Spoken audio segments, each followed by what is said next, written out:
Hello everybody out in YouTube land. Hey, I actually seen a video. This is for cheese and cracker boards. Um, Seen a video on YouTube, and for the life of me, I cannot remember who it was, but I was like, man, that's something simple. And I've seen a lot of people use CNC machines for stuff like this. I don't own one.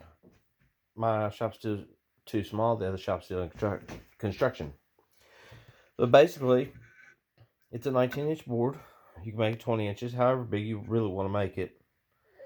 And you will need two templates. Now, you can use solid color, like I did here. And I've got some I'm actually going to glue up.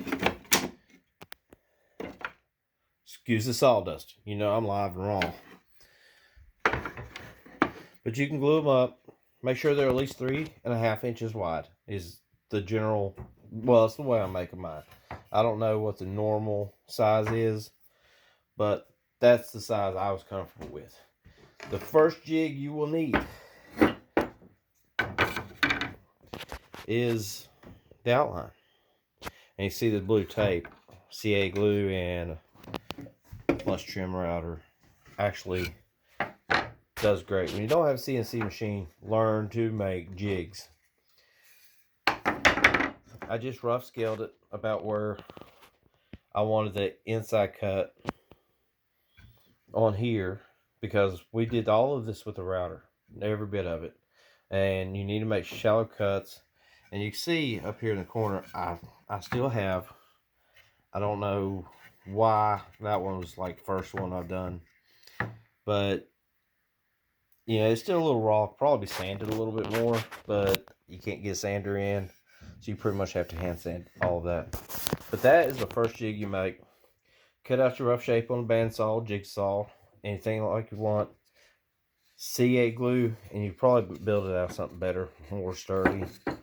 CA glue the two, flush trim bit, and once you get to that point, you now have a blank slate. Now this simple jig right here is made where my plunge router will run up against the sides and it won't go no further. You see, I've had to test out, I've had to add pieces. These walnut pieces in here are actually clamps. Now sometimes if your board is a little bit loose, and I have to clamp down the whole system here. It's got a little lip on the side. By accident, I end up creating a side, and then I can clamp one clamp down and just take shallow passes over this. The bit that I use is the same bit that I use to cut out my handles for my cutting boards, because I'm lazy and don't like to change bits. That's what I use. Take shallow passes. I usually make about 4 passes. It doesn't have to be too deep, but the stock is 3/4 inch material. Once I plane it all down, it's 3/4 inch, and basically that's all you got in it. After that, take a 1/8 inch round over, I think it's an 1/8 inch round